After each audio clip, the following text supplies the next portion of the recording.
তো আমি একটা চ্যাট বক্সে কোশ্চেন দিয়েছিলাম, তোমরা মনে হয় সবাই দেখছো। যেটা আমি জানতে চাইছি যে covering concrete fall off from the building structure, অর্থাৎ বিল্ডিং স্ট্রাকচার থেকে যে কভারিং কনগুলো খসে পড়তেছে, এটা কেন পড়ে আর কি? এটা লাওয়ার স্টেন কনক্রিটের জন্য বা অন্য কোনো কারণে? যদি লাওয়ার স্টেন কনক্রিট হয়, তোমাদেরকে বলছি হাত রেজ করতে, যেটা রিয়েকশন থেকে তোমরা জুমে পারো হয়তো। আসসালামু আলাইকুম স্যার।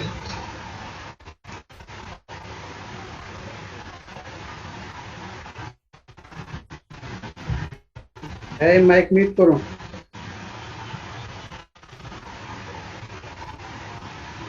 আসসালামু আলাইকুম স্যার। ওয়ালাইকুম আসসালাম। স্যার এই কোঅপারিং কনক্রিট বলতে কি শুধু প্লাস্টারটা স্যার, না ভিতরে স্যার সেটা একটু যদি বলতেন। কভারিং কনক্রিট তুমি চেনো না? কভারিং কনক্রিট কখনো প্লাস্টার হয়? মাইকটা মিউট ওকে করো। স্যার।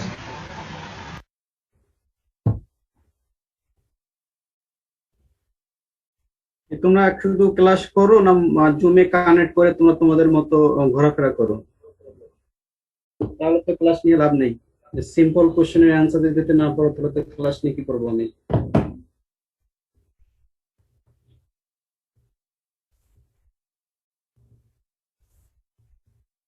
সবাই শুনতেছো? জি স্যার।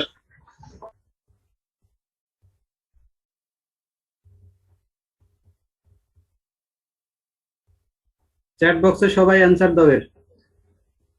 সময় 5 মিনিট।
আচ্ছা, ঠিক আছে। মোটামুটি 80% নো অ্যান্সার, আর কিছু আছে ইয়েস, কিছু রিপ্লাই দিয়েছো। তো যারা ইয়েস দিয়েছো আমি নাম ধরেই বলতেছি, চ্যাট ওপেন করে।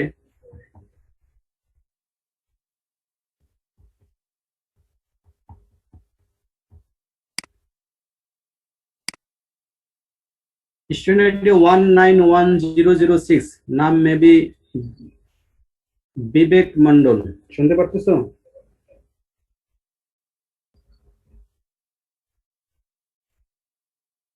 বিবেক মন্ডল।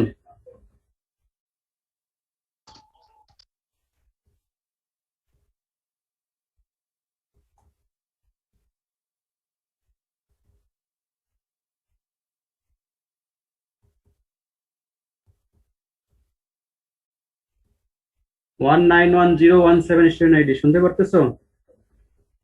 তোমাদের জি হচ্ছে। স্যার। আচ্ছা বলো, বিবেক মন্ডল ক্লাসে অ্যাবসেন্ট, তুমি ক্লাস করতে পারো নাও করতে পারো। হ্যালো বলো। স্যার, আসসালামু আলাইকুম স্যার। স্যার আমার একটু নেট প্রবলেম ছিল তো স্যার, এই কারণে স্যার মিউট করতে পারিনি। হ্যাঁ বলো, তুমি কেন ইউজ বলছো?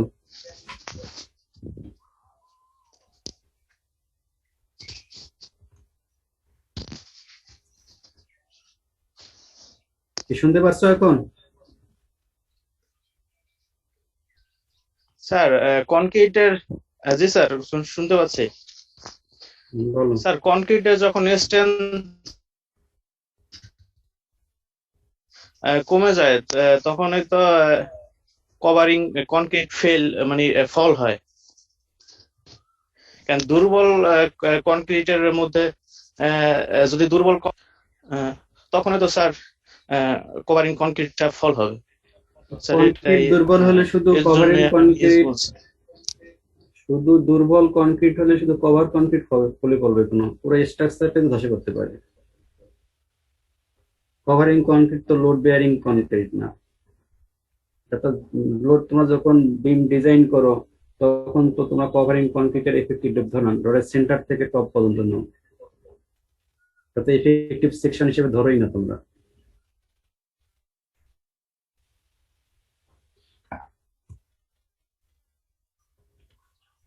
যেভাবে যদি পড়াশোনা রেগুলার যদি কনসেপ্ট না দাও লেকচারে, তাহলে পরীক্ষায় ভালো করবে না। সারা জীবন পরেও 10 ঘন্টা করে পরেও পরীক্ষায় ভালো হবে না, এটা আগেও বলছি এখনো বলতেছি।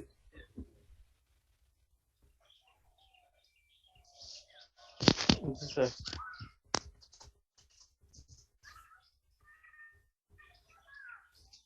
তো ঠিক আছে, আজকে আমি পড়াবো তোমাদের ফেরো সিমেন্ট। আজকের লেকচার খুব একটা হাই থট না, এটা কমন ম্যাটেরিয়ালস, কনক্রিটের মতোই। তো তোমাদের সাবজেক্ট কনক্রিট পড়াই থেকে আশা করি আমি কুইকলি এটা আজকে শেষ করতে পারবো। তো আগে জেনে নেই ফেরো সিমেন্টটা কি। ফেরো সিমেন্ট এটা হলো একটা রেইনফোর্সমেন্ট কনক্রিটের মতোই। রেইনফোর্সমেন্ট কনক্রিটে যেমন তোমাদের কনক্রিট থেকে এটাকে ফোর্স করার জন্য রড ইউজ করা হয় বা স্টিল ইউজ করা হয়, ঠিক এরকমই, তবে একটু পার্থক্য হলো এখানে আমরা কনক্রিট ইউজ করবো না, কনক্রিটের পরিবর্তে আমরা সিমেন্ট মর্টার ইউজ করবো। সিমেন্ট মর্টার তোমরা সবাই মনে হয় চিনো, যেটাকে তোমরা প্লাস্টারের জন্য যেটা ইউজ করা হয় স্যান্ড সিমেন্ট মিক্স করে, এটাকে সিমেন্ট মর্টার বলা হয়। কনক্রিটের পরিবর্তে সিমেন্ট মর্টার, আর হলো স্টিলের রডের পরিবর্তে তোমরা মেশ অথবা অনেক ছোট ডায়ার রড 6 মিলি বা 8 মিলি, এগুলো ইউজ করেই আমরা যেটা স্ট্রাকচার তৈরি করি সেটাকে আমরা ফেরো সিমেন্ট বলে থাকি। তো এখানে কিছু ফেরো সিমেন্টের প্রপার্টিস শর্টলি বলা আছে, কেন এটা কনভেনশনাল কনক্রিটের চাইতে ফেরো সিমেন্ট সুপারিয়র কিছু কিছু স্ট্রাকচারের পয়েন্ট অফ ভিউ থেকে। তো এখানে কিছু পয়েন্ট বলা আছে, পরে আমি ডিটেলস আলোচনা করবো প্রত্যেকটা পয়েন্টেই। এই হলো ফেরো সিমেন্ট, যেটা একটু আগেই বললাম। এই হলো তোমার ফেরো সিমেন্টের কনক্রিট মর্টার মিক্স, যেটাকে আমি বললাম স্যান্ডার্ড সিমেন্ট, তার সঙ্গে থাকবে ওয়্যার ম্যাশ।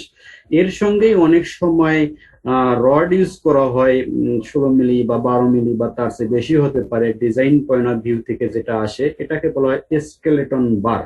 স্কেলেটন বলতে হলো যেটা তোমার বাংলায় যদি আমি বলি, যেটাকে বলে কঙ্কাল মনে হয়, তাই না? যেমন একটা মানুষ যদি মাংস শুধু থাকে, যে হাড্ডি বা হাড় বা এরকম কম্বিনেশন না থাকে, তাহলে সে বেশি স্ট্রেংথ নিতে পারবে না। তাই স্ট্রেংথ এনশিওর করার জন্য, এর ক্যাপাসিটি বাড়ানোর জন্য অনেক সময় স্কেলেটন বা মেরুদণ্ড বা হাড় কঙ্কাল এই ফেরোসিমেন্টে ইউজ করা হয়।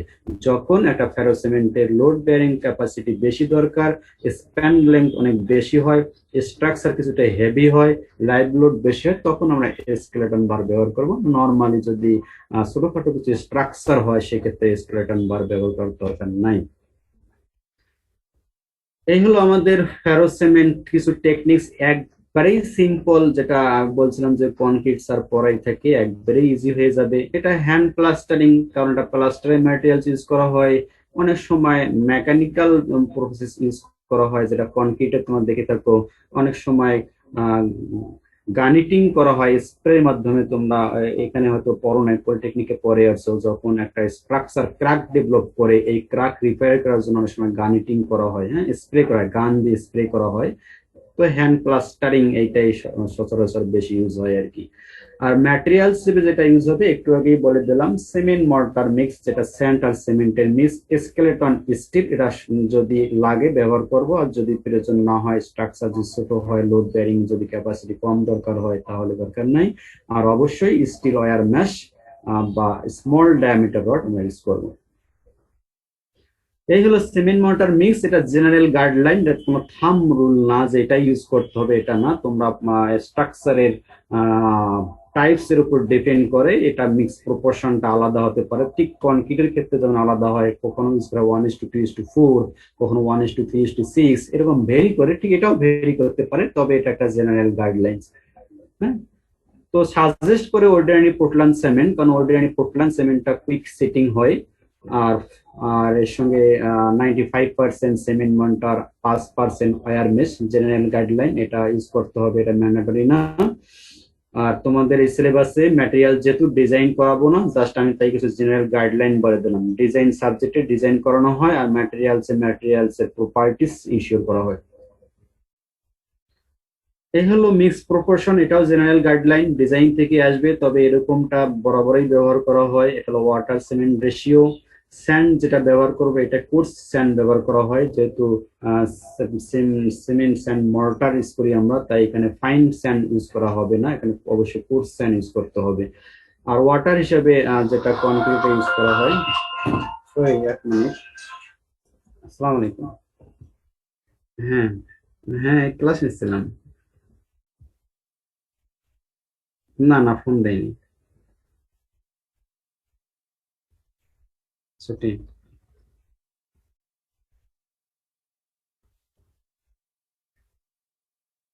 আচ্ছা, অ্যাপ্লাই কি আবার ছুটির জন্য করতে হবে? তাহলে কি আপনি আবার আসবেন? আচ্ছা ঠিক আছে ভাই, আসেন তাহলে আপনি যাবেন।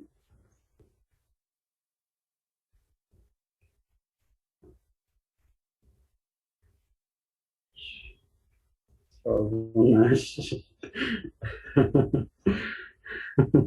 আচ্ছা ভাই, ঠিক আছে। আচ্ছা সরি, একটা ইম্পর্টেন্ট কল আসছিল তাই ধরছিলাম আর কি। আর ওয়াটার হিসেবে কনক্রিটে যে ওয়াটার স্যার যে গাইডলাইন দিয়েছে, নরমালি pH 7 হলে ভালো হয়, কারণ অ্যালকালিনিটি অ্যাসিডে দুটো ফর্মেই কনক্রিটের জন্য ক্ষতিকর। এই হলো স্কেলেটন বারের কিছু জেনারেল গাইডলাইন্স। এটা হলো আমরা 3 থেকে 8 মিটার স্টিল রড ইউজ করতে পারবো, আর স্পেসিং আমরা এভাবে স্কেলেটন বার দিতে পারি আর কি, 7.5 থেকে 12 মিটারও দেওয়া যেতে পারে। স্যার আমরা উপরের লেখা দেখতে পাচ্ছি না, স্যার।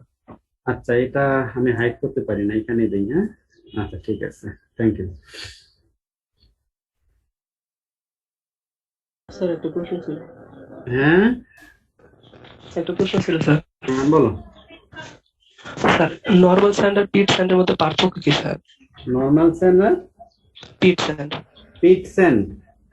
জি আচ্ছা, পিট স্যান্ড বলে না, পিট বলতে গর্ত বোঝায়, আর নর্মাল স্যান্ড বলতে মেবি রিভার স্যান্ড বোঝায় আর কি। হ্যাঁ, অর্থাৎ পিট বলতে কি, তোমরা যখন সারফেস এক্সকাভেশন করবা, গ্রাউন্ড এক্সকাভেশন করবা, গর্ত করবা, একটা সার্টেন লেভেল পর্যন্ত কেলে থাকে, হ্যাঁ, তারপর সিল পাবা, তারপর তুমি কখনো টিউবওয়েল করছো, বোরিং করো? জি স্যার। তো মনে করো এটা এই টিউবওয়েলের বোরিং বা গর্ত থেকে যে স্যান্ডটা গ্রাউন্ডের নিচ থেকে স্টার্ট করা হয়, এটাই মূলত পিট স্যান্ড বলে আর কি। এর কোয়ালিটি খুব একটা ভালো হয় না।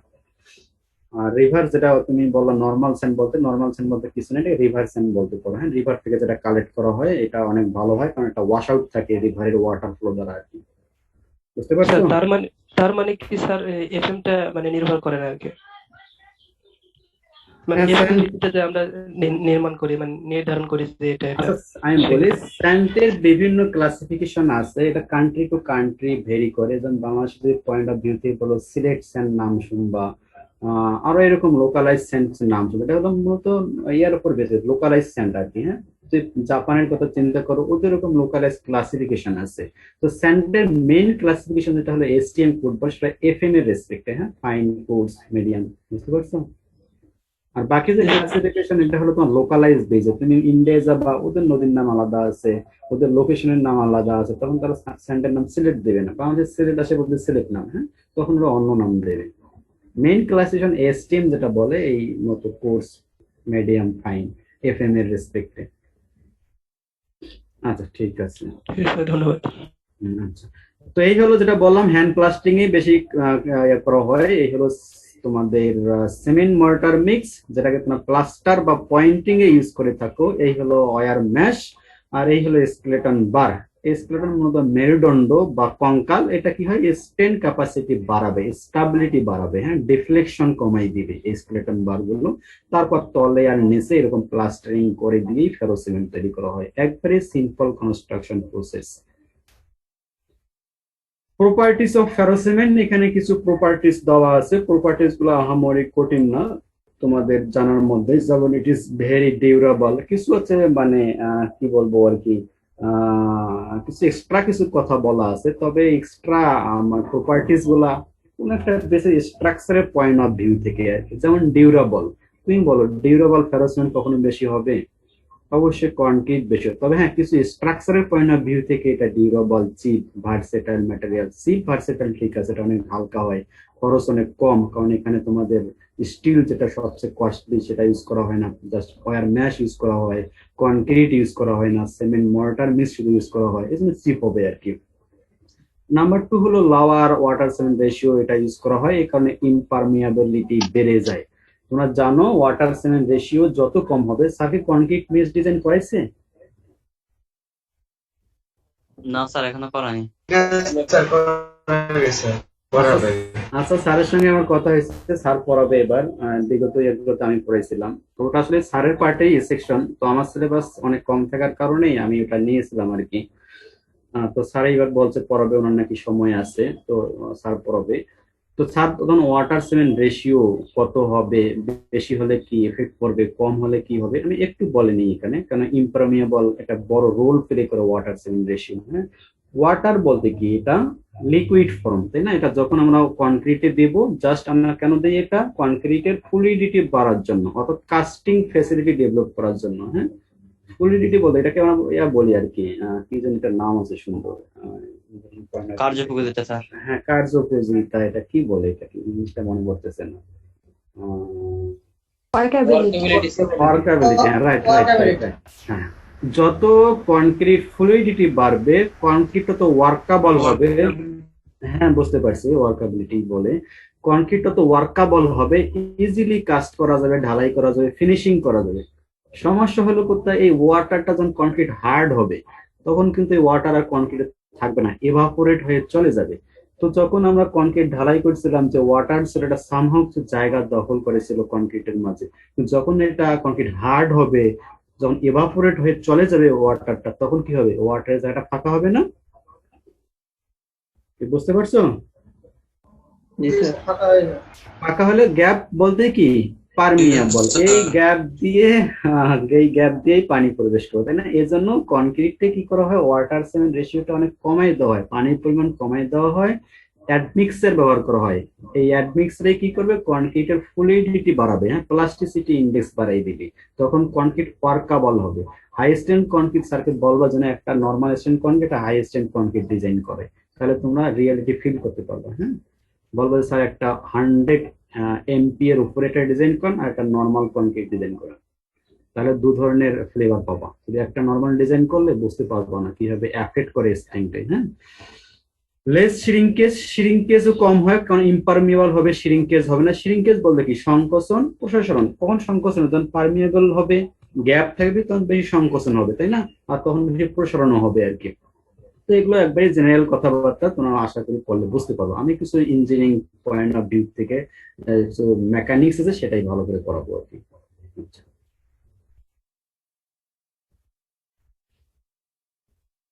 ডিসঅ্যাডভান্টেজ আছে। এখন আসো কোথায় কোথায় ব্যবহার করা হয়। এটা যেহেতু একবারেই ভার্সেটাইল লাইট স্ট্রাকচার, এটা স্ট্রেংথ অত বেশি আসে না, তাই এটা সব জায়গায় ইউজ করা যাবে না, কিছু কিছু জায়গায় ইউজ করা যাবে। তার কিছু নাম দেখো, এটা মেরিন অ্যাপ্লিকেশন, মেরিনের যেমন বোট আছে, ফিশিং ভেসেল আছে, কার্গো, এগুলোতে আমরা ইউজ করতে পারবো। ওয়াটার সাপ্লাই অ্যান্ড স্যানিটেশন, যেমন সেফটি ট্যাঙ্ক আছে, সেডিমেন্টেশন ট্যাঙ্ক আছে, ওয়াটার ট্যাঙ্ক আছে, এগুলোতে ব্যবহার করতে পারবো। এগ্রিকালচার পারপাস, যেমন গোলাতনা গ্রামে বলে থাকো, সাইলোস বিল, এগুলোতে আমরা ব্যবহার করতে পারবো। তারপর রেসিডেন্সিয়াল বিল্ডিং, যে ছোট একতলা বিল্ডিং বলতে নর্মালি করা হয় টিন শেপের শেপ দিয়ে আর কি। হ্যাঁ, এটা আবার ফ্ল্যাট শেপ দিলে হবে না, হ্যাঁ। ফেরো সিমেন্ট টিনের মতো তৈরি করা হয়, জাস্ট টিন ঘরের মতো আর কি। এটা অনেক সময় একতলা বিল্ডিং এই ফেরো সিমেন্টে তৈরি করা হয়।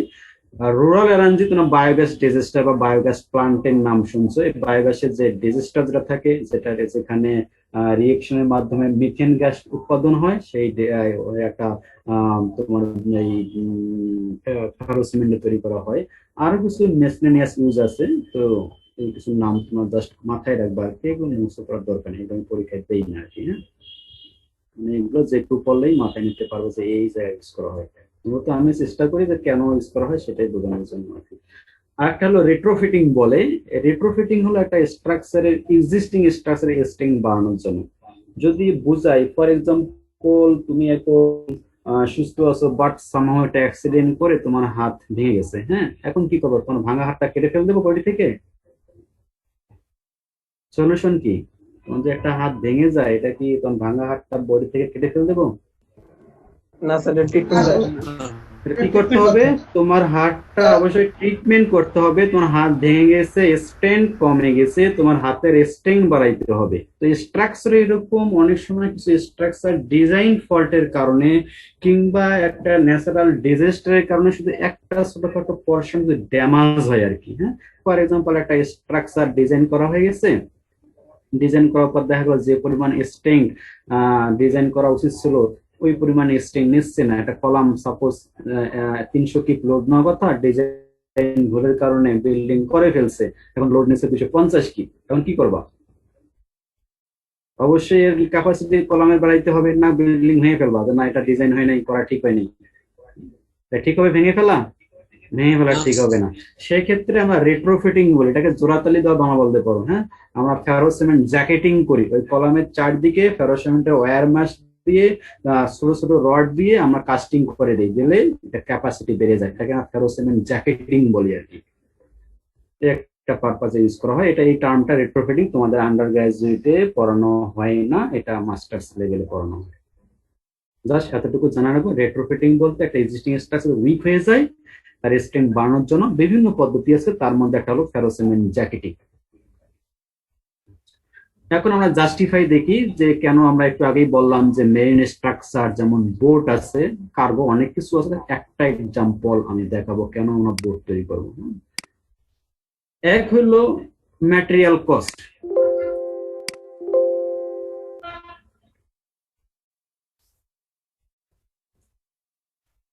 এই দেখো, ফেরো সিমেন্টে যদি আমরা যে ম্যাটেরিয়াল গুলো ব্যবহার করি, এটা যদি ফেরো সিমেন্ট না হয় যে কনক্রিট হইতো, তাহলে কস্টটা চিন্তা করে একটু। ম্যাটেরিয়াল কস্ট, এখানে ম্যাটেরিয়াল বলতে শুধু কি ফেরো সিমেন্ট, বেসিক্যালি ওয়ার মেশ আর হলো সিমেন্ট মিক্স মর্টার, হ্যাঁ, সিমেন্ট স্যান্ড মর্টার, এতটুকুই ম্যাটেরিয়াল। আর কোয়ান্টিটি চিন্তা করলে উডস এগ্রিগেট থাকে, হ্যাঁ। তোমাদের এগ্রিগেট ইউজ করতে হয়, এটা অনেক কস্টলি, স্ট্রাকচারের ডেপথ অনেক বেশি হয়, ম্যাটেরিয়াল কস্ট এর জন্য বেড়ে যায়। আরেকটা হলো কনস্ট্রাকশন কস্ট। এই কনস্ট্রাকশন কস্ট যে কোনো লেবার ইজিলি এটা করতে পারে, এই জন্য হাই স্কিল লেবারের প্রয়োজন হয় না, হ্যাঁ। লেবার কস্ট এই জন্য কমে যায়। এই কারণে ওভারঅল কস্ট ফেরো সিমেন্টে কনক্রিটের তুলনায় অনেক কম হয়। এখন আসো ডেড লোড। এই একটা হলো নৌকা, যদি চিন্তা করি,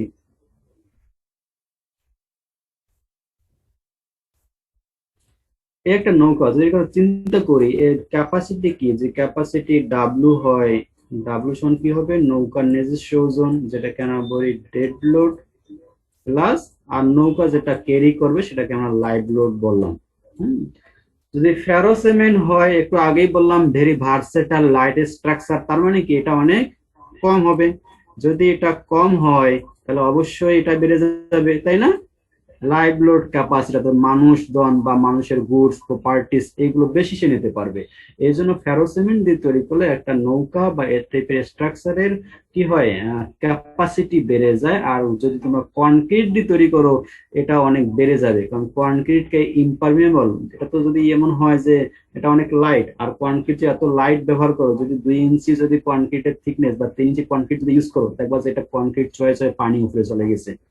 তো এই জন্য কনক্রিটের ডেড লোড বেড়ে যাবে, আর ডেড লোড বেড়ে গেলে লাইভ লোড কমে যাবে, অর্থাৎ ওভারঅল ক্যাপাসিটি কমে যাবে। ক্র্যাকিং প্রবলেম রিডিউস, পরে আমি এটা ব্যাখ্যা দেবো ক্র্যাকিং প্রবলেম কিভাবে ফেরোসিমেন্ট কিছুটা রিকভার করে। যদি এই নৌকার যে ক্র্যাকিং প্রবলেম হয়, ক্র্যাক ডেভেলপ করে, আর যদি এটা রিভারে বা সাগরে যদি যাত্রা করে, তাহলে কি তার পারপাস রিসেট করতে পারবে?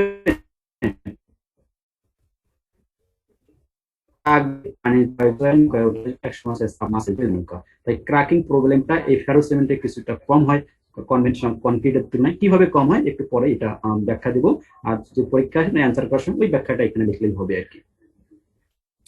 এখন আসলে advantage of ferrocement over concrete, যেটা একটু আগেই বললাম কিভাবে ফেরোসিমেন্ট এনশিওর করে।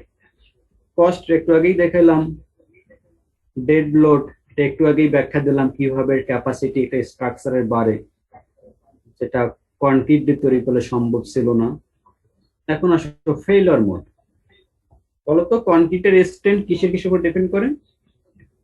কনক্রিট স্যার যেহেতু পড়াইছে, একটু বলো, যদি লেগিংস থাকে তাহলে আমি রিকভার করতে পারবো। কনক্রিট পড়াইছে না স্যার?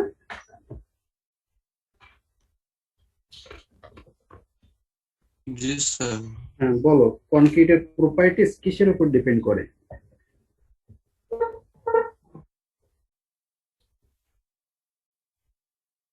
একবারে বেসিক বিষয়, এটা স্যার ক্লাস নিলে এটা বলতে পারবো সবাই। আচ্ছা, water cement ratio.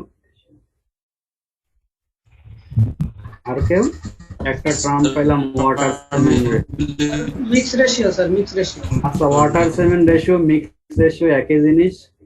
Water cement ratio একটা পেলাম, বলো আরো কিছু।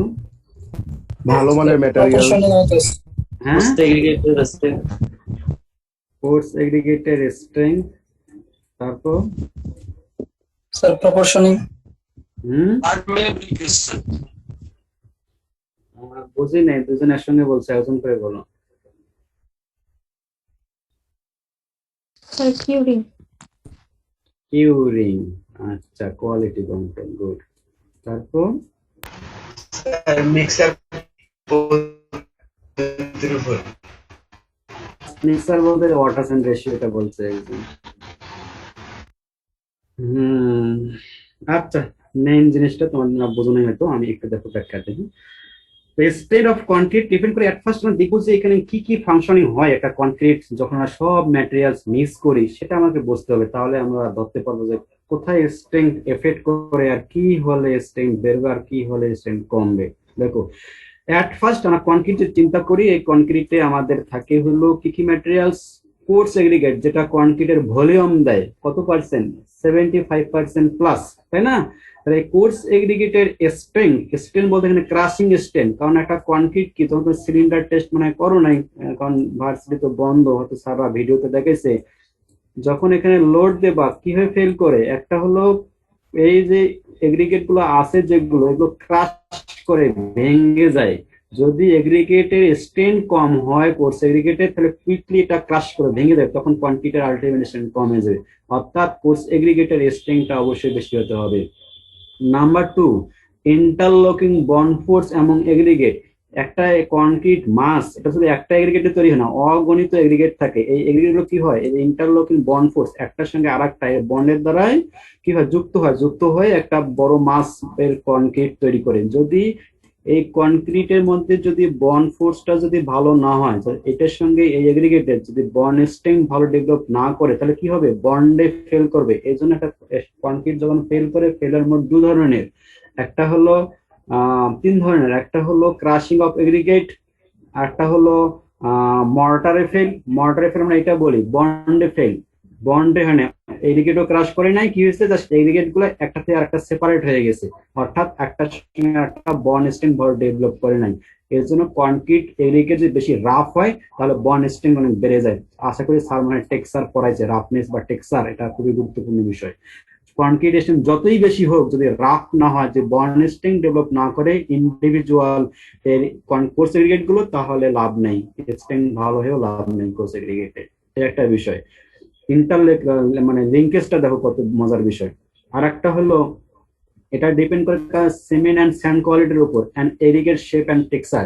এগ্রিগেটের শেপ, টেক্সচার আর ইন্টারলকিং বন্ড ফোর্সের উপর মূলত এটা ডিপেন্ড করে। এগ্রিগেটের শেপ অ্যান্ড টেক্সচার, শেপটা কিভাবে প্রভাব ফেলে, যে রাউন্ড শেপ হয়, তাহলে এর কন্ট্যাক্ট এরিয়া অনেক কম। আর যে অ্যাঙ্গুলার শেপ হয় তাহলে এর বন্ড ফোর্সের কন্ট্যাক্ট এরিয়া অনেক বেড়ে যায়। কি বোঝা যাচ্ছে? এর জন্য রাউন্ড শেপ এগ্রিগেট মূলত কনক্রিটে ব্যবহার করা হয় না। ব্যবহার করা হয় কোথায়? তবে হ্যাঁ, এক জায়গায় ব্যবহার করা হয় শুধু, সেটা হলো পাইল কাস্টিং এ। বলতে পারো পাইলে কেন ব্যবহার করা হয়? স্যার বলছে? বলো না স্যার। তোমরা এগ্রিগেট দেখো না, যে ক্যাম্পাসে থাকো না, অত আশেপাশে দেখছো সবগুলো অ্যাঙ্গুলার শেপ এগ্রিগেট না, রাউন্ড শেপ কি স্ফেরিক্যাল টাইপের, মানে বলের মতো দেখতে। না স্যার অ্যাঙ্গুলার। হ্যাঁ স্যার অ্যাঙ্গুলার স্যার। আচ্ছা ভালো, অ্যাঙ্গুলার কেন ব্যবহার করে বুঝতে পারছো? জি স্যার। হ্যাঁ, সারফেস এরিয়া বেড়ে যায়, কানেক্টিং এরিয়া বেড়ে যায়। সাপোজ যদি ফোর্স যদি আসে, হ্যাঁ দেখো এটা শিয়ার কানেক্টর হিসেবে কাজ করে অ্যাঙ্গুলার গুলো, আর এখানে যদি ফোর্স আসে তাহলে এরকম শিয়ার কানেক্টর হয় না, ঠিক আছে? তবে হ্যাঁ, পাইলে ব্যবহার করা হয় কেন এটা বলতে পারবা কেউ? No, sir. পাইলিং এ রাউন্ড শেপ এগ্রিগেট ব্যবহার করা হয় বেসিক্যালি কেন? কারণ পাইল এটা তো তোমাদের অঞ্চলের বাইরে, একটা পাইল ডেপথ হয় সাপোজ 20 মিটার, তুমি গ্রাউন্ড থেকে কনক্রিট ঢেলে ঢেলে দিচ্ছ, সেখানে গিয়ে আসলে কি করতেছে কিন্তু দেখতে পারতেছে না, তাই না? এর জন্য সেলফ কম্প্যাকশন যেটা আমরা বলি আর কি, এঙ্গুলারের চাইতে রাউন্ড শেপ এগ্রিগেটের ভালো। সেলফ কম্প্যাকশন বুঝছো তো? আর এঙ্গুলার কি আমরা এখানে তো অনেকভাবে কম্প্যাক্ট করতে পারি, তাই না? ধরুন আমরা গ্রাউন্ডের সারফেসে করি, আর যদি গ্রাউন্ডের নিচে হয় সেখানে তো আমরা যেতে পারি না। সেলফ কম্প্যাকশনটা এই রাউন্ড শেপ এগ্রিগেটের ভালো। আর একটা হলো ফ্লুইডিটি বা ওয়ার্কাবিলিটি এর বেড়ে যায় minimum water cement ratio. For example, যে ওয়াটার সিমেন্ট রেশিও এখানে 0.5 হয়, এর যেটা ওয়ার্কাবিলিটি পাবা, আর 0.5 যে এঙ্গুলার শেপ হয় এটা অনেক কম পাবা, ঠিক আছে? যেহেতু সেলফ কম্প্যাকশন দরকার পাইলিং কাস্টিং এ, আমাদের এখানে এক্সেস নাই, এর জন্য রাউন্ড শেপ এটা প্রিফার করা হয়, ওয়াটার সিমেন্ট রেশিও কম করার কারণে। বোঝা গেছে? আচ্ছা, আর টেক্সচার বললাম যে রাফ হয় বেশি। রাফ বলতে কি, যদি তোমাকে যে গ্রাউন্ডে যদি হাত ধরে টানা হয় তোমার চামড়া সেলাই যাবে, আর যদি প্লাস্টিকের উপর টানা হয় তাহলে কিছুই হবে না, কারণ এই প্লাস্টিকটা স্মুথ, আর ইয়াটা হলো রাফ। রাফ বেশি হলে কি হবে, এটা অ্যাকশনটা, ইন্টারাকশন বন্ড ফোর্সটা সবচেয়ে বেশি হবে আর কি। আর একটা হলো strength of cement mortar. Cement mortar থাকে না এরকম জেল থাকে না কনক্রিটে, যদি সিমেন্ট মর্টার যদি লুজ হয়, খারাপ হয়, তাহলে এটা কনক্রিট বাকি সব ঠিক, এগ্রিগেট রাফ ঠিক আছে, এগ্রিগেটের স্ট্রেন্থ ভালো, বাট সিমেন্ট মর্টার লুজ, তারপরও বাকিগুলো ভালো থেকে লাভ নেই, ঠিক আছে? এই জন্য সিমেন্ট মর্টারটা ভালো হতে হবে। এই জন্য সিমেন্টটা ডিপেন্ড করে সিমেন্টের কোয়ালিটির উপর, স্যান্ড কোয়ালিটি আর স্যান্ডের এফএম এর উপর। এই জন্য তোমরা কনক্রিটে দেখবা এফএমটা ফিক্সড করে দেওয়া যায়, এই এফএম এর কনক্রিট হলে, এই এফএম এর স্যান্ড হলে কনক্রিটটা পারফেক্ট হবে। বলতে পারবা কত এফএম এর জন্য পারফেক্ট? কোড রিকমেন্ডেড কত কনক্রিটের জন্য এফএম হওয়া উচিত? Sir 2.4 plus sir. হ্যাঁ, ইকোনমিক্যাল এফএম কত কনক্রিটের বলতে পারবা? হাই হাই, স্যার কি পড়াইলো তাহলে? এগুলো তো বেসিক, এগুলো না জানলে তো ফিল্ডে গিয়ে কি করবা? স্যার 1.5 থেকে 2.5। হেই, এরকম রেঞ্জ হয় নাকি? হ্যাঁ, স্যার এখনো তো আমাদের কংক্রিট করানো হয়নি মনে হয়। তো এতক্ষণ পরে কথা বললা। স্যার স্যার, কংক্রিট concrete করানো হয়নি। করাইছে স্যার, এগ্রিগেট আচ্ছা। করানো। আচ্ছা, আমি বলে কংক্রিট দিই। করাই নাই স্যার, সামনের ক্লাস থেকে কংক্রিট করাই। আচ্ছা আচ্ছা, ঠিক আছে, 2.7। হ্যাঁ, 2.7। স্যার যদি পড়ায় ভালো, না পড়াইলে আমি ব্যাখ্যা করে দেবো, আজকে দিচ্ছি না। ইকোনমিক্যালি এফএম আবার কি স্যার? অনেক কিছু একটা লেকচার লাগবে। হ্যাঁ, এই 2.7 কোন, এটা একটা লেকচার লাগবে, আজকে দিচ্ছি না, এটা স্যার পড়াবে মনে হয়, না পড়াইলে পরে আমি যদি আমি ক্লাস নেই তাহলে পরে জানতে চাইলে আমি ব্যাখ্যা দেবো শর্টলি। হ্যাঁ, 15-20 মিনিটের মতো কথা বলে শেষ করে দেবো হয়তো, ঠিক আছে? আজকে বলতেছি না। আর একটা হলো ওভারঅল কোয়ালিটি কন্ট্রোল, যে একজন বলো কিউরিং। হ্যাঁ, কিউরিং ভালো করতে হবে, কোয়ালিটি কন্ট্রোলটা খুব বড় বিষয়। সব ঠিক আছে, কোয়ালিটি কন্ট্রোল নাই, কনক্রিট কাস্টিং করছো কিউরিং করো নাই, রিয়েকশন হবে না, তাহলে ভালো বন্ড ফোর্স ডেভেলপ করবে না, কনক্রিটের স্ট্রেন্থ কম হবে, অথবা পানি অনেক বেশি দিয়েছে কনক্রিটে, সেক্ষেত্রেও কনক্রিটের স্ট্রেন্থ ভালো হবে না। কোয়ালিটি কন্ট্রোল এটা হলো মূলত একটা বেসিক জিনিস, কনক্রিটের স্ট্রেন্থ কিভাবে এনশিওর হয়। এখন আসো ক্র্যাকিং প্রবলেম কিভাবে রিডিউস হয়, তার আগে আমরা একটু শিয়ার মতো কনক্রিটে আমরা স্ট্রেস কনসেন্ট্রেশনটা একটু পড়ে নিই, তাহলে বুঝতে পারবো। তোমাদের মেকানিক্স অফ সলিড ক্লাস হচ্ছে না? Yes, sir. শিয়ার স্ট্রেস পড়াইছে স্যার? না স্যার এখনো আসে। জিজ্ঞাসা করেন। আচ্ছা, না পড়লে তো তোমার পলিটেকনিক্যালে পড়ছো, সব কি এখানেই জি পড়াইতে স্যার। হবে? আচ্ছা, শিয়ার স্ট্রেস কোথায় বেশি হয় বলো তো? স্যার লোডের নিচে।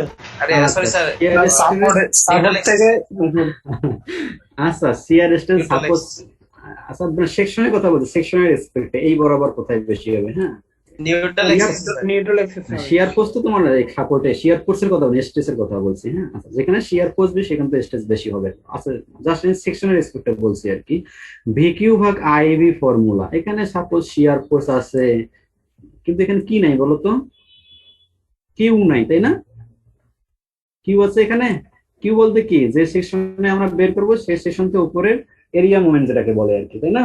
তো এরিয়াই নাই উপরে, এই জন্য এখানে শিয়ার জিরো। বোঝা গেছে? আর সবচেয়ে বেশি হয় কেন নিউট্রাল এক্সিস বেশি, কারণ এই নিউট্রাল এক্সিস থেকে উপরে সবচেয়ে কিউ বেশি। যত উপরে উঠবা কিউ আস্তে আস্তে কমবে। বোঝা গেছে? এখন যদি একটা স্ট্রাকচার এরকম মাঝে ড্রিল করা থাকে একটা মেম্বারের, তো এখানে কোনো শিয়ার স্ট্রেস হবে? না স্যার। কারণ এখানে কি নাই, এখানে কি নাই বলতো? বি নাই, এরিয়া নাই স্যার, বি নাই, এরিয়া নাই। এরিয়া না, বি নাই। হ্যাঁ, বি ওয়ার্ড। এরিয়া নাই স্যার, বোঝা গেছে? এই তো নাই। তাহলে স্ট্রেস নেবে না, তাহলে স্ট্রেস তাহলে কি হবে বলতো? এটা এই যে তার এই উপর নিচে ট্রান্সফার হবে, অর্থাৎ এই এজে এসে স্ট্রেংটা অনেক, স্ট্রেসটা অনেক বেড়ে যাবে। এটা কেন বলি স্ট্রেস কনসেন্ট্রেশন। বোঝা গেছে? যে পুরোটাই যদি কোনো ছিদ্র না থাকতো তখন স্ট্রেং যেটা হইতো, আর ছিদ্র থাকার কারণে অনেক বেড়ে গেছে, যে এতটুকু বেড়ে গেছে, এটা কেন বলে স্ট্রেস কনসেন্ট্রেশন। অর্থাৎ যদি এরিয়া না থাকে বা কোনো ম্যাটেরিয়াল যে লোড ব্যারিং ক্যাপাসিটি না থাকে, তাহলে তার কি বেড়ে যায়? স্ট্রেস কনসেন্ট্রেশন বেড়ে যায়। এই কারণে স্ট্রেস কনসেন্ট্রেশন বেড়ে গেলে বেসিক্যালি ক্র্যাক ডেভেলপ হয়। কিভাবে হয় এখন দেখো, বুঝাচ্ছি। দেখো, একটু মনোযোগ দাও, কিছু গুরুত্বপূর্ণ কথা বলবো এখানে।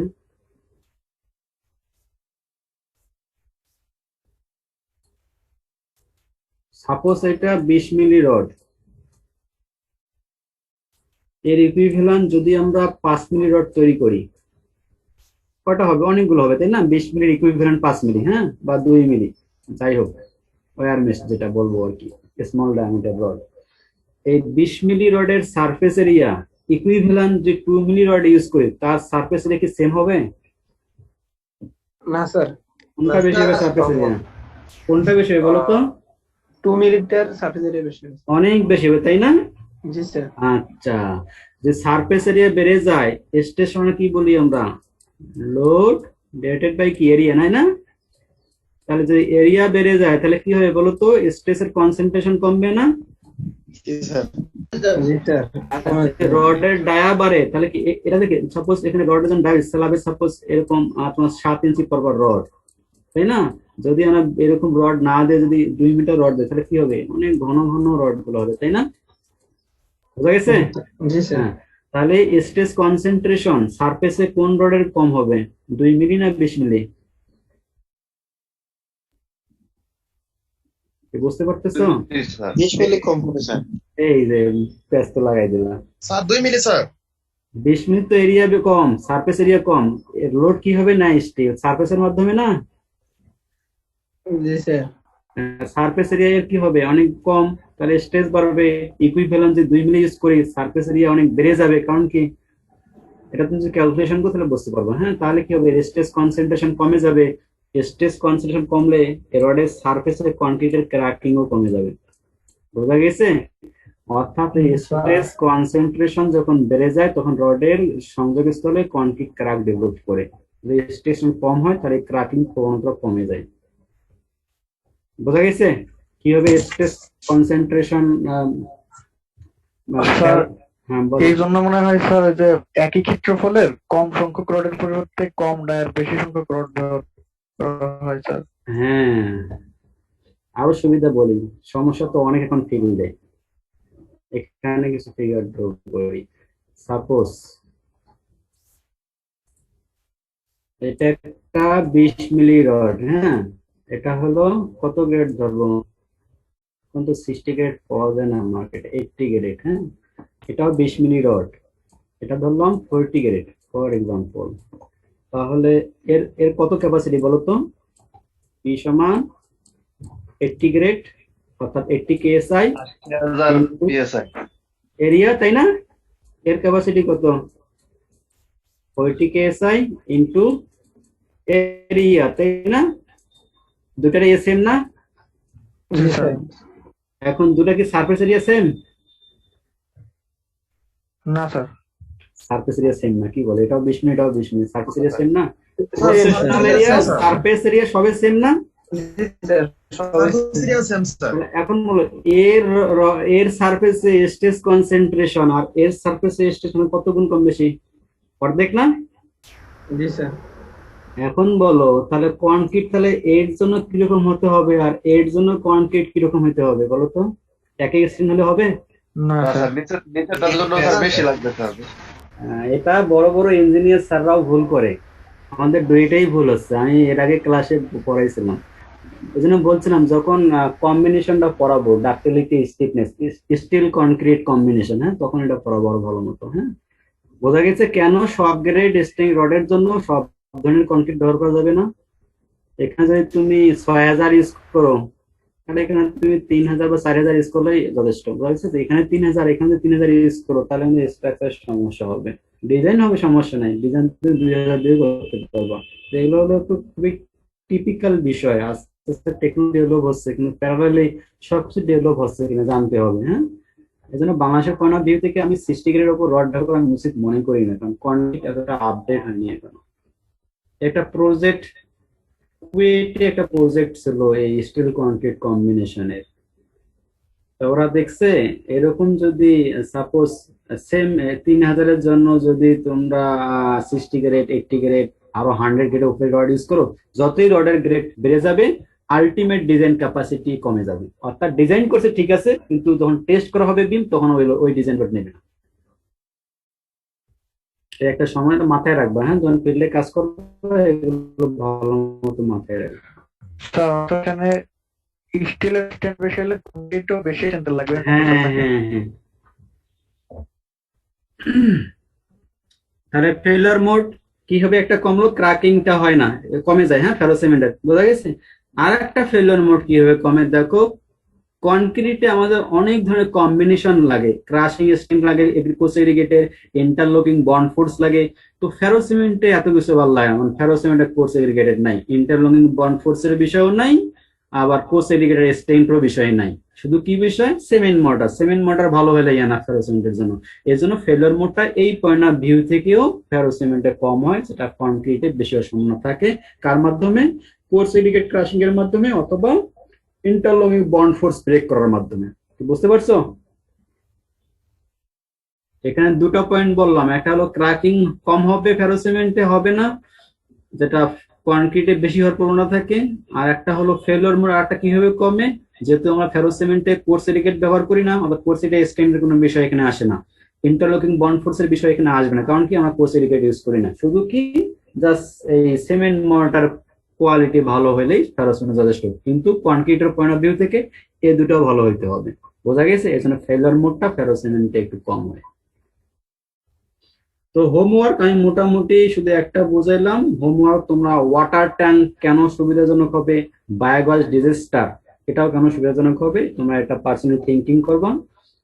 তো আজকে ফেরোসিমেন্ট এই পর্যন্ত। আর একটু পড়াবো অ্যাটমস। যে কোনো কোশ্চেন না থাকে এ পর্যন্ত তাহলে আমি অ্যাটমস পরে আজকে শেষ করে দেবো। স্যার হ্যাঁ বলো। স্যার ক্র্যাকিংটা স্যার বুঝতে পারিনি ঠিক আছে, একটু কেন ক্র্যাকিং কম হবে স্যার ওইটা এসে ফেরোসিমেন্ট? আচ্ছা, ক্র্যাকিংটা কেন বেশি হয়?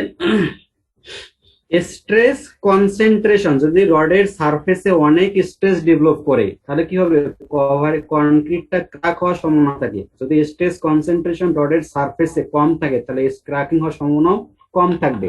এখন স্ট্রেস কনসেন্ট্রেশন হলো এখানে মেইন বিষয়।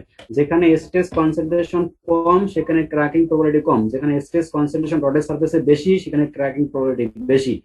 তো আমরা দেখলাম যে 20 মিলি রড ইউজ করি, এর ইকুইভ্যালেন্ট যদি আমরা 2 মিলি রড ইউজ করি তাহলে এর সারফেস এরিয়া আর ইকুইভ্যালেন্ট রডের সারফেস এরিয়া অনেক কম বেশি হবে, এটা অনেক সারফেস এরিয়া বেশি হবে। সারফেস এরিয়া বেশি হলে কি হবে? এটা তাহলে এ বাড়বে এস কমবে, তাই না? আর এখানে যদি এ কম এস বাড়বে, এই কারণে ফেরোসিমেন্টে ক্র্যাকিং সম্ভাবনা কম থাকে, কারণ কি স্ট্রেস কনসেন্ট্রেশন রডের মেশের সারফেসে কম। বুঝতে পারছো এখন? জি স্যার, বুঝতে পারছি। আর কোনো কোশ্চেন? তোমাদের সিলেবাসে আছে ferrocement and it's use. Ferrocement কি আর ব্যবহার কি, যেটা হলো এতটুকু সিলেবাস। এই যে এই পর্যন্ত, এই পর্যন্ত এই পরীক্ষায় কখনো কোশ্চেন দেয় না, কোশ্চেন শুরু হয় হলো যে এই থেকে।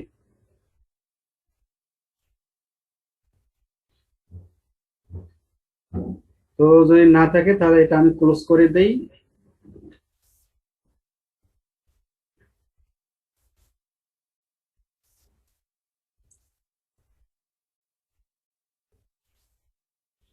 তো সিলেবাসে আছে অ্যাটমিক স্ট্রাকচার দেখবা, bonding and structure, crystal structure বলে। তো বন্ড তোমরা কেমিস্ট্রিতে এখন ভালো স্যার ক্লাস করান, তোমার মনে হয় নুরুল ইসলাম স্যারের ক্লাস করছে, তাই না? তোমাদের কেমিস্ট্রি কোন স্যার পড়াইছে? আরিফ স্যার নিচ্ছে নুরুল ইসলাম স্যার ক্লাস পড়াই দিচ্ছে। আচ্ছা ঠিক আছে, তারপর ওখানে তোমাদের যে বন্ড বলতে মেটালিক বন্ড এগুলো পড়াই নাই? জি স্যার পড়াচ্ছে। আচ্ছা তাহলে একবারে বেসিক জিনিস আমি পড়াচ্ছি না, বন্ড শুধু আমি ক্রিস্টাল স্ট্রাকচারটা পড়াচ্ছি।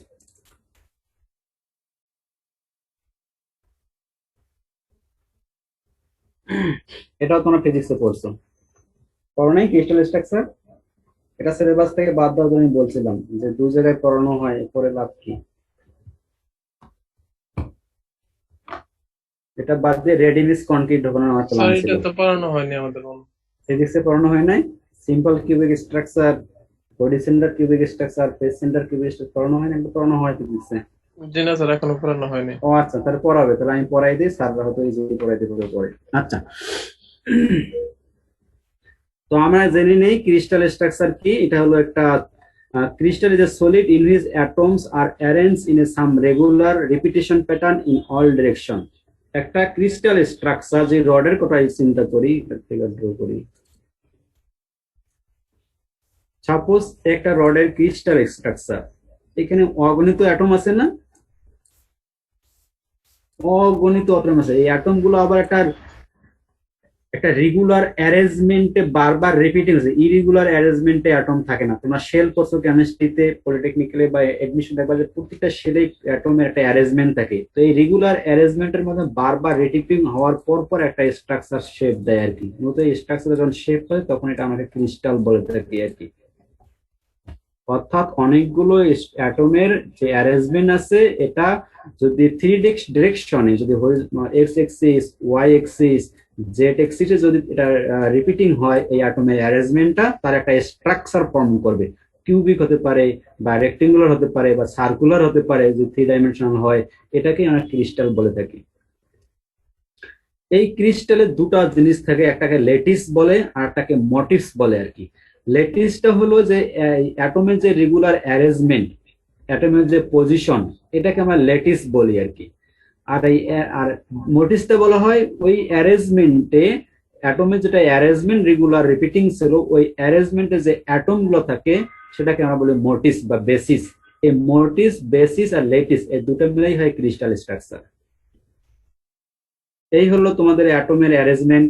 এইভাবে হয়তো থাকতে পারে, এটা ওয়ান ডাইমেনশন যেহেতু এই অ্যাটম। তারপর যদি এই যে অ্যারেঞ্জমেন্টে যদি আমরা অ্যাটম দিয়ে থাকি, তাহলে ওয়ান ডাইমেনশন একটা তুমি একটা স্ট্রাকচার পাবা ক্রিস্টাল। যদি 2 ডাইমেনশন হয় তাহলে একটা প্লেট পাবা, যদি 3 ডাইমেনশন হয় তাহলে তুমি একটা কিউবিক শেপ বা রেক্টেঙ্গুলার শেপ একটা স্ট্রাকচার পাবা।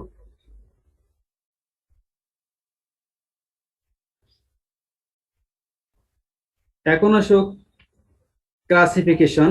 ক্রিস্টাল 3 ধরনের হয়ে থাকে, একটা হলো সিম্পল কিউবিক স্ট্রাকচার, যেটাকে আমরা এসসি বলি, এটা হলো বডি সেন্টার কিউবিক, আর এটা হলো ফেস সেন্টার কিউবিক। এই নামকরণ গুলো মূলত করা হয়েছে ইন্টারনাল অ্যাটমের অ্যারেঞ্জমেন্টের উপর বেসিস করে। তো আমরা দেখি তাহলে অ্যাটমিক প্যাকিং ফ্যাক্টর কি, পরে আমরা 3টা জিনিসই আমরা ডিটেলস করবো আর কি। তো অ্যাটমিক প্যাকিং ফ্যাক্টর হলো একটা ইউনিট সেল। তো এটা হলো অ্যাটমের বা একটা ম্যাটেরিয়ালস এর প্রপার্টি জাস্টিফাই করে। একটা ম্যাটেরিয়াল ইনফিনিট লেন্থ হতে পারে, মানে রডের কথা চিন্তা করি, একটা রড কত দৈর্ঘ্য তুমি ধরবা অ্যানালিসিস জন্য, এটা ইউনিট সেল ধরা হয়। এই ইউনিট সেলটাকে আমরা ল্যাটিস প্যারামিটার বলে আর কি। যেটা একটু আগে বললাম, ল্যাটিস প্যারামিটার এ, এই যে এটা এতটুকু হলো ল্যাটিস ইউনিট সেল। একটা এই ইউনিট সেল নিয়ে আমরা মূলত একটা স্ট্রাকচারের ক্রিস্টালিটি কিরকম এটা আমরা অ্যানালিসিস করে থাকি। এই একটা ইউনিট সেলে যে পরিমাণ অ্যাটম থাকে, ঠিক আছে, তার ভলিউম, তার রেশিও আর হইলো ভলিউম যেটা আছে ইউনিট সেলের, এই রেশিওটাকে বলা হয় প্যাকিং ফ্যাক্টর, অর্থাৎ ratio of the volume of atoms present in unit cell. একটা ইউনিট সেলে ফর এক্সাম্পল এই একটা ইউনিট সেল, এইদিকে এ, এইদিকে এ, এইদিকে এ, জাস্ট এ হলো প্যারামিটার, এটা মেজার করার জন্য। এ হতে পারে, বি, জে, কিউ, সি হতে পারে, জাস্ট এ দ্বারা বোঝানোর জন্য। ইউনিট সেলের লেন্থ হলো এ। এই ইউনিট সেলে যতগুলো অ্যাটম থাকবে, সাপোজ 4টা অ্যাটম আছে, এই 4টা অ্যাটম সংখ্যা ডিভাইডেড বাই ইউনিট সেলের ভলিউম, যে কিউবিক হয় তাহলে ভলিউম তাহলে কত হবে, এ কিউব। এই 4/a³ এটাকে বলি আমরা অ্যাটমিক প্যাকিং ফ্যাক্টর, অর্থাৎ একটা ইউনিট সেলের একক ভলিউমে কতটা অ্যাটম আছে তার রেশিওটাই হলো অ্যাটমিক প্যাকিং ফ্যাক্টর। অর্থাৎ যেটা একটু আগে বললাম, এই যে volume of the atoms in unit cell, একটা ইউনিট সেলের একক ভলিউমে কতটা অ্যাটম থাকে তার সংখ্যা, আর হলো করেসপন্ডিং ওই ইউনিট সেলের ভলিউম, অর্থাৎ যে ইউনিট সেলের যদি প্যারামিটার যদি এ হয় তাহলে ভলিউম হবে এ কিউব। এই এ কিউবে কতটা অ্যাটম আছে এই রেশিওটাই হলো এপিএফ বা অ্যাটমিক প্যাকিং ফ্যাক্টর। আমরা নির্ণয় করি সিম্পল কিউবিক শেপ। এটা তো সিম্পল কিউবিক শেপে যেটা অ্যাটমের অ্যারেঞ্জমেন্ট, যেটাকে ল্যাটিস বলছিলাম, অ্যাটমের অ্যারেঞ্জমেন্টটাকে ল্যাটিস বলা হয় আর কি। তো সেটা হলো এরকম, সিম্পল কিউবিক শেপ যে স্ট্রাকচার গুলো আছে সেটার অ্যাটমের অ্যারেঞ্জমেন্ট হলো শুধু কর্নারে অ্যাটম থাকবে। এখানে একটা অ্যাটম থাকবে, এই কর্নারে একটা অ্যাটম থাকবে, এই কর্নারে একটা অ্যাটম থাকবে, এই কর্নারে একটা অ্যাটম টাচ থাকবে আর কি। হ্যাঁ, অর্থাৎ শুধু কর্নারে একটা করে অ্যাটম থাকবে। তাহলে একটা কিউবিক যদি চিন্তা করি, একটা কিউবের কয়টা কর্নার? 6টা স্যার। 6টা কিউবের 6টা কর্নার হয়? 8টা কর্নার, তাই না? হ্যাঁ, শুনছি 8টা কর্নারে 8টা অ্যাটম থাকবে, তাই না? ভালো করে শুনো একটু, 8টা কর্নারে কয়টা অ্যাটম থাকবে? 8টা অ্যাটম। তাহলে ইউনিট সেট লেংথে তো একটা ফুল অ্যাটম পাবা না। যখন তুমি ইউনিট সেট কাটবা, এই অ্যাটম কি, যে এই পুরোটুকু বাদ যাবে, শুধু এতটুকু থাকবে ইউনিট সেলে। এটা হলো আমার ইউনিট সেল, বোঝা গেছে? তাহলে এতটুকুর ভলিউম কত বলতে পারবা? এটা কত অংশ বলতে পারবা? এই যে না 8/1, চিন্তা করতে একটু 8/1 হবে না? একটা শেপ অ্যাটম গুলো তো, হ্যাঁ অ্যাটম গুলো তো হলো গিয়ে তোমার স্ফেরিক্যাল, ফুটবল মনে করতে পারো। একটা ফুটবল যদি এখানে রাখো আর যদি সব কেটে ফেলে যে ইউনিট সেল চিন্তা করো, তাহলে কতটুকু হবে এখানে বলো তো? 8/1 হবে না? না বুঝলে দেখো, এই যে এটা, এই কর্নারে অ্যাটম গুলো আছে এইভাবে, 4 কর্নারে 4টা। এটা হবে না, এটা হলো বডি সেন্টারের জন্য, পরে এটা পড়াবো। হ্যাঁ, সিম্পল কিউবিক সেন্টারে এটা হবে না, জাস্ট এইরকম ফিগার পাইনি তো এই জন্য এটা এখানে দেওয়া। এটা বাদ, এই মাঝের অ্যাটমটা বাদ, শুধু দেখো এই কর্নারে কত অংশ বলো তো একটা অ্যাটমের? 8/1 না? আচ্ছা, অ্যাটম সংখ্যা তাহলে কত হবে? 8টা কর্নার আছে, 8টা কর্নারে 8টা অ্যাটম আছে, কত অংশ করে? 8/1 বার। তাহলে 8/8 তাহলে ওই ইউনিট সেলে টোটাল অ্যাটম সংখ্যা কত? একটা, তাই না? বন্ধ বুঝছো? আচ্ছা, তাহলে আমরা অ্যাটম পাইলাম। স্যার আমি 8/1 বুঝি না। এখন আমরা বের করবো নাম্বার অফ অ্যাটম। উপরে কি, যদি অ্যাটমের নাম্বার বের করতে তো ভলিউম বের করতে পারবো না? ভলিউম পারবো, আগে নাম্বারটা বের, কয়টা অ্যাটম আছে সেই সংখ্যাটা সেটা বের করলাম আর কি। দেখো প্রতিটা কর্নারে 8/1 অ্যাটম আছে, আর কর্নার আছে কয়টা? 8টা। 8টা কর্নার ইনটু প্রতিটা কর্নার কতটুকু আছে? 8/1 ভাগ। তাহলে 8/1 ভাগ মিলে 8টা কর্নারে কয়টা অ্যাটম? একটা অ্যাটম হবে না? এখন বুঝছো? এই ইউনিট সেলে আছে টোটালি একটা অ্যাটম। তাহলে এখন অ্যাটমের আমরা ভলিউম বের করব। ভলিউম বের করার আগে আমরা অ্যাটমের রেডিয়াসটা বের করে নিই। তাহলে এটা কত? এ, তাই না? এতটুকু কত? আর। এতটুকু কত? আর। তাহলে এর সমান কত হবে? 2r। বোঝা যায়? তাহলে আর সমান তাহলে কত হবে? 0.5 এ। তাহলে ভলিউম তাহলে কত হবে? একটা অ্যাটম প্রতিটা অ্যাটমের ভলিউম 4/3 পাই আর কিউব, আর বলতে 0.5 এই বন্ধু বুঝছো? Divided by volume of unit cell. Unit সেলের ভলিউম কত? Lattice parameter a, unit cell হলো এ, তাহলে এটা যদি একটা কিউবিক তাহলে ভলিউম হবে এ কিউব। তাহলে এ এ কাটা যাবে, এটা সিম্পলিফাই করলে আলটিমেটলি আসবে 0.52। অর্থাৎ 52% যদি একটা স্ট্রাকচার যদি তোমাদের সিম্পল কিউবিক স্ট্রাকচার হয় তাহলে 52% থাকবে সলিড আর 48% থাকবে ভয়েড। বুঝতে পারছো বলুন তো? স্যার S1 টু আরটা আর একটু বলতেন যদি এটা বুঝতে পারেন। আচ্ছা, ধরলাম অ্যাটমের রেডিয়াস আর,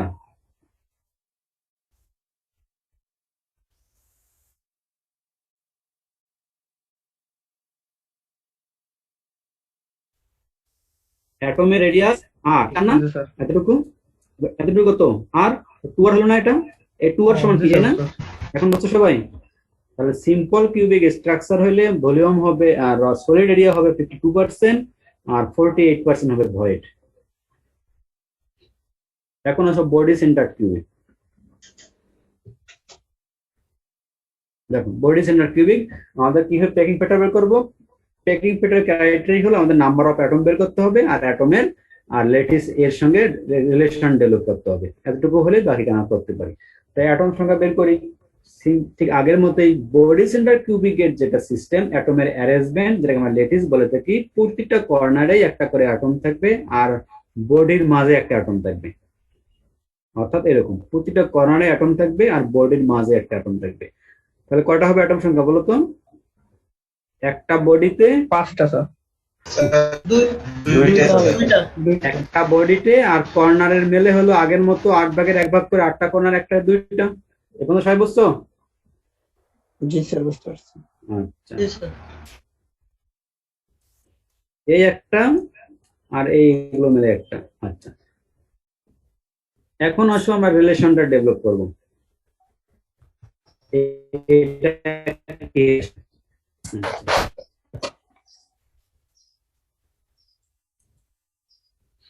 এইটা কত বলতে পারবা? এটা হলো আর, এটা হলো 2R। স্যার 4 আর মোট। সবাই বুঝতে পারছো 4R কিভাবে হলো? তাহলে এইটা হলো 4R।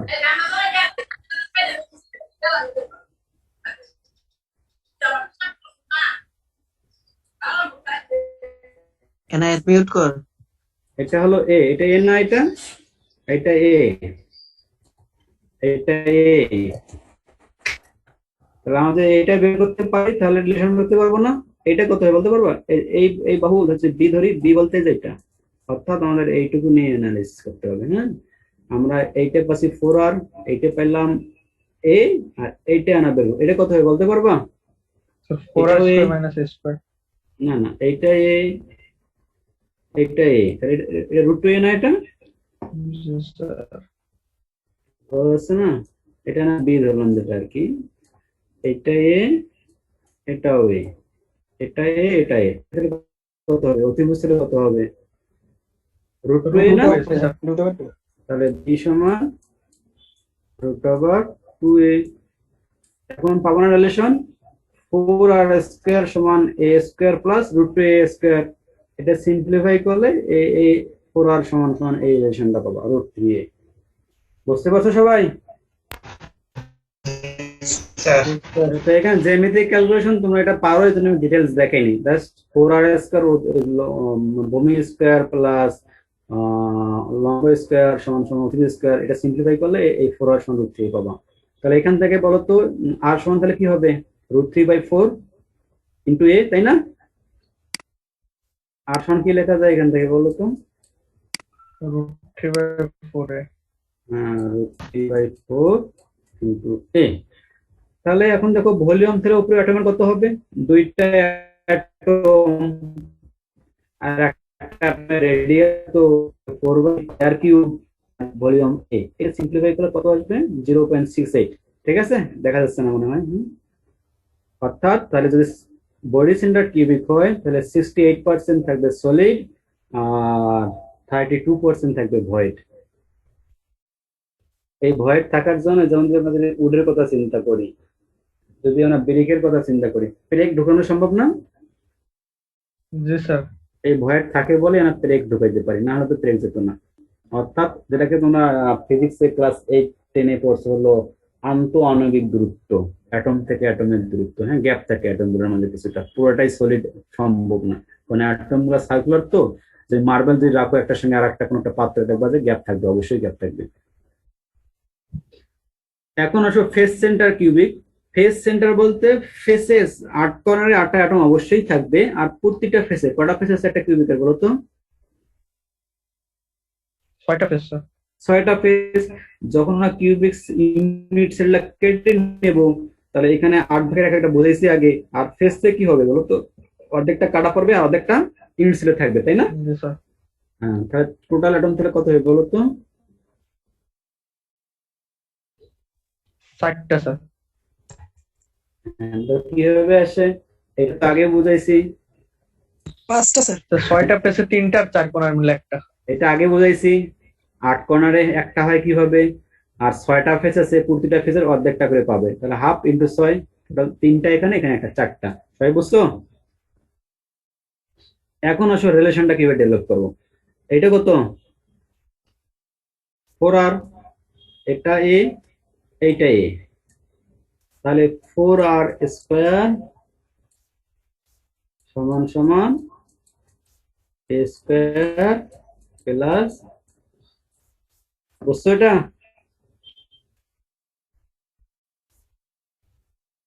এটা বুঝছো সবাই? জি স্যার। হুম, রিলেশন পেলে এটা সিম্পলিফাই করলে 4r সমান √2a আসবে, তাহলে r সমান কি হবে? 4 √2/4 ইন্টু a। সিম্পলিফাই 4, 4টা অ্যাটম, 2 ভলিউম এত, এটা করলে আমার অ্যাটমিক প্যাকিং ফিল্টার এটা হবে মানে 0.74। যদি ফেস সেন্টার কিউবিক হয় তাহলে তোমার 74% থাকবে তোমাদের ইয়ে, আর ভলিউম থাকবে অনলি 26%। এখন আমরা বাস্তবের সঙ্গে মিলাই দেখি কি হয়। এটা হলো সিম্পল কিউবিকেশন অফ ফ্লোরাইড, এটা হলো বডি সেন্টার কিউবিকেশন, এটা হলো রড, এটা হলো ফেস সেন্টার কিউবিকেশন, এটা হলো কপার। তোমরা দেখো এখন মিলাই দেখো, কপারের কত ডেনসিটি, কত অনেক বেশি না? জি স্যার। 63, 55, এই জন্য এভাবে ভ্যারি করে আর কি। দুটো প্রবলেম আছে, এই দুটো প্রবলেম সলভ করেই শেষ করে দিচ্ছি। ম্যাগনেসিয়াম, এবং ভুল আছে কিনা, আচ্ছা, crystallise in a face centre cubic lattice. Face centre cubic lattice কি একটু আগে বললাম, দ্য ডেনসিটি অফ ম্যাগনেনিজ। হ্যাঁ, এটা মানে ম্যাগনেনিজ হবে, এটা ভুল আছে। হ্যাঁ, একটু তোমার কারেকশন করে নেব। এটা হলো ম্যাগনেনিজের density. What is the unit cell edge length? হ্যাঁ, তো ডেনসিটি এটা হলো ফর্মুলা, এটা ইউজ করতে পারো, না ইউজ করে তোমরা আলাদা আলাদা বের করে উপরে মাস বের করবে, নিচে ভলিউম বের করবে, সেটাও হবে, দরকার নেই। এটা ইউজ করো, দ্রুত সহজেই করতে পারবো আর কি। দেখো তো এখানে যে হলো number of atom, face centre number of atom কত ইউনিট সেলে? এ কিউবে কয়টা অ্যাটম থাকে মনে নাই? 4টা, তাহলে তোমরা যে পাইলা। আর ম্যাগনেজের মোলার মাস কত, তাই না? 24, জানো না তোমরা এটা? জি স্যার। জি স্যার। 24 পরে আসো, তো 24 না, আসলে এক্সাক্ট হলো 24.3। তাহলে এমও পাইলা। এ, এটা ধরলাম ইউনিট সেলের লেন্থ এ হবে, এটা আমরা বের করব, এর ভ্যালু কত এটা আমাদেরকে বের করতে হবে। আর এন এ হলো অ্যাভোগাড্রো নাম্বার। বলো তো অ্যাভোগাড্রো নাম্বারটা এখানে কেন দিলাম? আর ডেনসিটি কি হবে বেরলো, নিচে কি হবে ভলিউম, আর এখানে একটা নাম্বার পরিমাণ ইয়া থাকে স্যার। 20.3 গ্রাম হলো। আমি বলি, হ্যাঁ, নাম্বার অফ অ্যাটম পাইছি, এখন আমার দরকার একটা অ্যাটমের মাস কত, তাই না? ধরো মাসের মধ্যে কি পাইছি আমরা, 24.3 গ্রাম পার মোল, একটা মোলের এত। এটাকে অ্যাভোগাড্রো নাম্বার দ্বারা ভাগ দিলে আমরা ওই অ্যাটমটার আমরা মাস পাই, আর সেই মাসের সঙ্গে অ্যাটম সংখ্যা গুণ দিলে আমরা টোটাল মাস পাবো, আর নিচে ভলিউম হলো এই। অর্থাৎ এই এতটুকু মিলে হইলো গিয়ে তোমার অ্যাটমের মাস। বোঝা গেছে? এখন সবগুলো জানা আছে, সিম্পলিফাই করলেই তোমরা ইয়ে পাবা আর কি। আর তোমরা কি এই ইউনিট গুলো পরিচিত আছো? স্যার এখানে ম্যাঙ্গানিজ হবে না, ম্যাগনেসিয়াম হবে। হ্যাঁ হ্যাঁ, এটা ভুল এসে তো আগে বললাম, এটা কারেকশন করে নেব। এই ইউনিট গুলো তোমরা চেনো? এটা পিকোমিটার বলে, এটা অ্যাংস্ট্রম বলে, তোমার সারা ফিজিক্সে পড়াবে, হ্যাঁ? তোমরা ডিপ্লোমা কোচিং এ পড়ছো এটা, হ্যাঁ?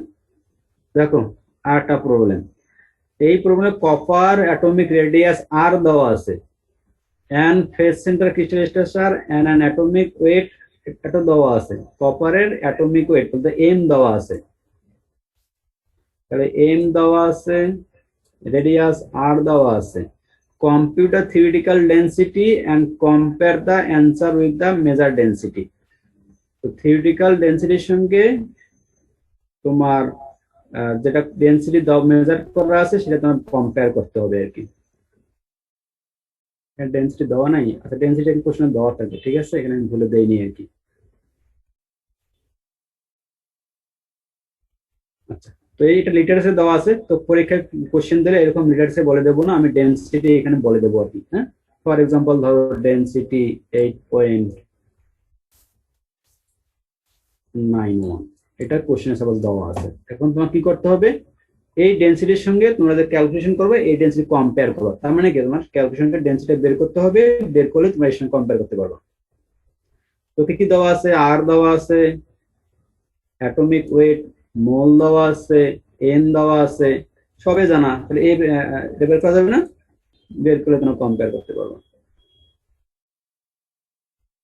শুধু এটা অজানা, এই অজানা থেকে লাভ আছে, কারণ আমাদের তো আর দেওয়া আছে, আর আমরা জানি ফেশন কিউবের রিলেশন হলো এটা, এখান থেকে আমরা আর বের করে নিতে পারবো, আর দেওয়া আছে ইজিলি এই বের করা যাবে, তারপর তোমরা এটা বের করতে পারবো। এটা হলো হোমওয়ার্ক, একটু বুঝাই দিচ্ছি। অ্যাটমিক রেডিয়াস সিলভারের দেওয়া আছে, এত পিকোমিটার, ডেন্সিটি দেওয়া আছে, is the structure face centre cubic, close pack অথবা বডি সেন্টার কিউবিক, কিভাবে বের করা বলো তো?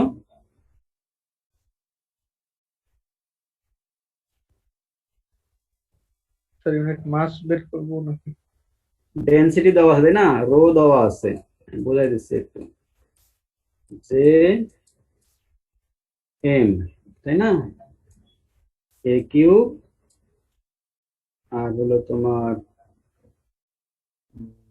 অ্যাভোগাড্রো নাম্বার এন এ, এটা তোমাদের জানা তাই না, এম এটাও জানা তাই না, এটার কি দেওয়া আছে, রেডিয়াস দেওয়া আছে তাই না, তার মানে এটাও জানা তাই না। না কি বের করবা বলো তো, এখান থেকে যে বের করবা, সাপোজ রো জানা আছে, যে যদি হয় তোমার 3.98, তাহলে কি হবে এটা বলো তো, 3.98 ইকুইভ্যালেন্ট 4, তার মানে অ্যান্সার হবে ফেস সেন্টার কিউব স্ট্রাকচার। যে এরকম হয়, যে গুলো যদি হয় তোমার 2.15, তাহলে এটা ইকুইভ্যালেন্ট 2 তাই না, তাহলে কি হবে এটা বডি সেন্টার কিউব স্ট্রাকচার। অর্থাৎ তোমরা যে বের করবা অথবা তোমরা যে ধরে নেবা, যদি এখানে ফেস সেন্টার কিউবের চিন্তা করবা তাহলে যে 4, ডেন্সিটি বের করবা, আর বডি সেন্টার কিউবের চিন্তা করবা যে 2, ডেন্সিটি হবে, দুই ডেন্সিটি কোনটা ক্লোজ, তাহলে ওইটাই অ্যান্সার হবে। বুঝতে পারছো? তো তাহলে তোমাদের আজকের ক্লাস এরকম, যে কোনো কোশ্চেন না থাকে এটাই তো। আমার কিছু কথা বলার আছে, যে তোমার কথা বলা না থাকে আর কি, যে কোনো কোশ্চেন না থাকে আমি আর 5 মিনিট কথা বলে লেকচার শেষ করে দেবো।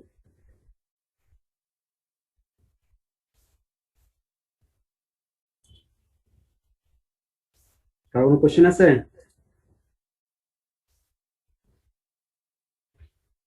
না স্যার। আচ্ছা, তো আমার একটু কথা বলার আছে, একটু শুনে মনোযোগ দিয়ে। তোমাদের এটা পড়ানো হয়েছে স্টিফনেস, ডাক্টিলিটি, ডাক্টিলিটি পড়াইছি, স্টিফনেসটা ওভাবে পড়ানো হয়নি। বলছিলাম যে যখন কম্বিনেশন পড়াবো তখন পড়াবো, আজকে একটু দেখালাম, তো একটু খেলে হবে না আর কি। করোশন পড়াইছি, রাবার পড়াইছি, ফেরোসেন পড়াইলাম, ইমেজ ডিজাইন আলামিন স্যার পড়াবে, ক্লাস বাকি আছে শুধু সিলেবাসে, আর হলো স্টিল প্রপার্টিস বাকি আছে, এতটুকু পড়াই নেই।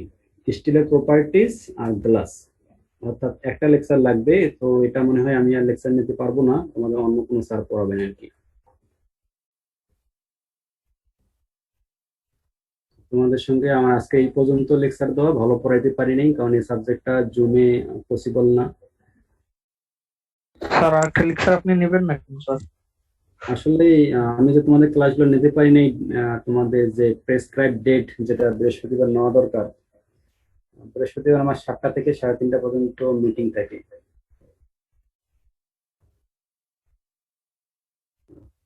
জাস্ট আজকে হলো অফ ডে ছিল, তাই আজকে নিতে পারলাম আর কি। তোমাদের ক্লাস মিটিং নাই আজকে আমার। আমার ইউনিভার্সিটি ছুটি নেওয়ার কথা আজ থেকে 1 মাস আগে আর কি। তো টিচার সংকট নাই, যারা সার্কুলার দিয়েছে কিন্তু টিচার জয়েন করতে পারেনি কোনো করোনার কারণে। তো এই জন্যই ক্লাসগুলো আমার বেসিক্যালি নেওয়া আর কি, নাহলে কোনো অন্য স্যার পড়াইতো আর কি। তো আমার 1 তারিখ থেকে ছুটি কার্যকর হবে, এই মের 1 তারিখ থেকে। তো সেক্ষেত্রে আর আমি হয়তো ক্লাসটা নিতে পারবো না। যে আসবে একটা ক্লাস তো আর খুব বেশি গুরুত্বপূর্ণ নাই, আমি তাকে টাচ দেবো আর কি। যদি যে ক্লাস নেবে আমি তাকে বুঝাই দেবো কিভাবে পড়াইতে হবে আর কি। আর কোশ্চেন আমি সেটাও বলে দেবো, যে আমি পড়াইছি সেভাবেই কোশ্চেন করবে। তোমরা জাস্ট লার্নিং আউটকাম বেসিসের আলোকেই ভালোভাবে পড়বো আর কি। খুব বেশি কিছু মুখস্থ করা, এবং আমার যে বলবো পড়াইছি তোমার 2-3 ঘন্টা পড়লেই আশা করি শেষ হবে আর কি, কারণ অত কিছু পড়াইনি। জাস্ট লার্নিং আউটকাম বা যে গোলস গুলো আমি সেট করছি তোমার ইএলপি তে, এর রেসপেক্টেই ভালো করে পড়াশোনা করবো। আর প্যারালালি থিওরি গুলো পড়বা, কারণ কোশ্চেন মডারেশন হয়। বেসিক্যালি আমার কোশ্চেন মডারেশন হয় না, এরকম রেকর্ড আমি দেখিনি আমার কোশ্চেন কেউ মডারেশন করে। কারণ ওই কোয়ালিটির কোশ্চেন মডারেটরও করতে পারবে না, আমি কনফিডেন্স দিয়ে বলতে পারবো আর কি। তো এবার পিডিএফ তো এবার কোশ্চেন আমি করবো না, যে অন্য হতে স্যার করবে আর কি। এই জন্য একটু ভালো মতো পড়বা, থিওরিটিক্যালও পড়বা, আর আমি যেভাবে পড়াইছি এভাবে আমি তাকে টাচ দেবো যে এভাবে আমি পড়াইছি কোশ্চেন এইভাবে হয় আর কি। কিন্তু সে আসলে সেভাবে করবে কিনা সেটাই হলো বিষয় আর কি। স্যার এখন থিওরি বলো। পড়ার ক্ষেত্রে কি কোনো বই রেফারেন্স করবেন কি? বই না, আমি যা ম্যাটেরিয়ালস দিয়েছি এতটুকুই দেখলে হবে, বই দেখে লাভ দরকার নেই। যতটুকু ম্যাটেরিয়াল দিয়েছি এতটুকুই করবে। স্যার ইএলপি তে একটু এই ম্যাটেরিয়ালস গুলো দিয়ে দিন স্যার। এলপি তে তো সবগুলো আপলোড করছি, যেগুলো আপলোড করা হয়নি আমি দিয়ে দেবো। তো আজকে যেটা বললাম, এই যে তোমাদের বোটের ইয়েটা বা এই ফেরোসিমেন্টেরটা আপলোড করি নাই, এটা আপলোড করব। আর আমার কিছু হ্যান্ড রাইটিং ডকুমেন্ট আছে, এটা স্ক্যান করে দিয়ে দেবো। অর্থাৎ এগুলো তো ভাষায় বলছি আর কি, তো রিটেন কিছু নাই। এই যে এগুলো, হ্যাঁ, এগুলো লেখা আছে, আমি স্ক্যান করে দিয়ে দেবো। হ্যাঁ,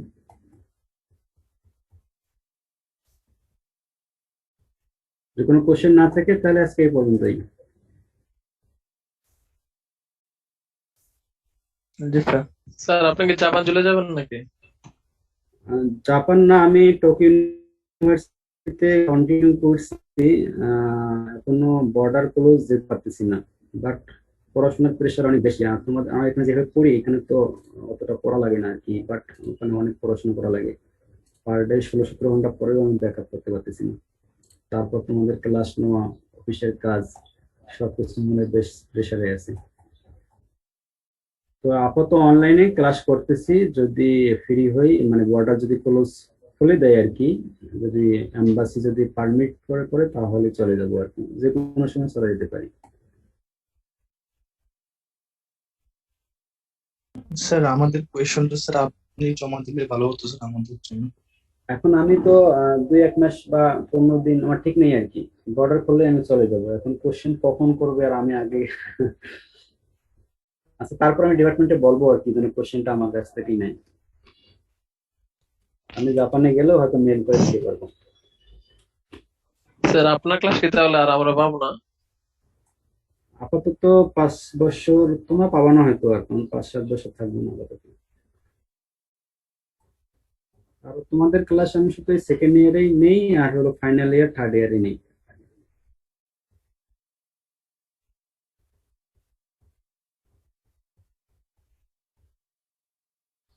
আর কিছু জানার আছে?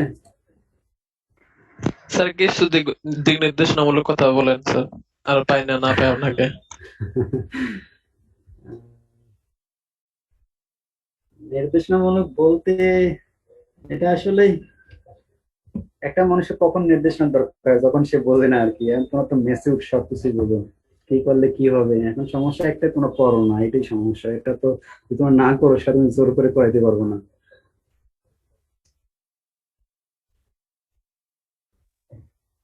এখন কম্পিটিশন অনেক বেড়ে গেছে, তোমাদেরকে পর্যাপ্ত সময় দিতে হবে আর কি, পড়াশোনা করতে হবে অনেক। অর্থাৎ তোমরা যেখানে যেতে চাও তার জন্য যা যা দরকার সেটা তোমাদের এই ডুয়েট লাইফেই রেডি করে নিতে হবে আর কি। বের হয়ে তোমার প্রিপারেশন নেবা এমনটা না করা খুব ভালো। এটা তোমরা জানো এই যুগে অজানা কিছুই নাই। তুমি যেটাই হতে চাও, যদি তুমি ভালো জব করতে চাও বা ভালো ইঞ্জিনিয়ার হতে চাও বা একাডেমিশিয়ান হতে চাও কিংবা বিসিএস পেতে চাও বা যে কোনো সেক্টরে যেতে চাও, কি দরকার তোমরা সবাই খুব ভালো করেই জানো। আর এটা না জানা থাকলেও জানতে সময় লাগবে না। এখন জানার পর কি করতে হবে সেটাও তোমরা জানো, এখন করো না, এটাই হলো বড় সমস্যা। এখন যদি তোমরা করো, সেভাবে পড়াশোনা করো, সেভাবে প্রিপারেশন নাও, তাহলে সম্ভব। এখন যে প্রিপারেশন না, সমস্যা একটাই, প্রিপারেশন নাও না। এখন এটা যদি তোমার না নাও, আমি তো ইন্ডিভিজুয়াল একজন মানুষ কিছু করতে পারবো না। জাস্ট চ্যালেঞ্জ নাও, তোমরা শুরু করো, তাহলে সম্ভব।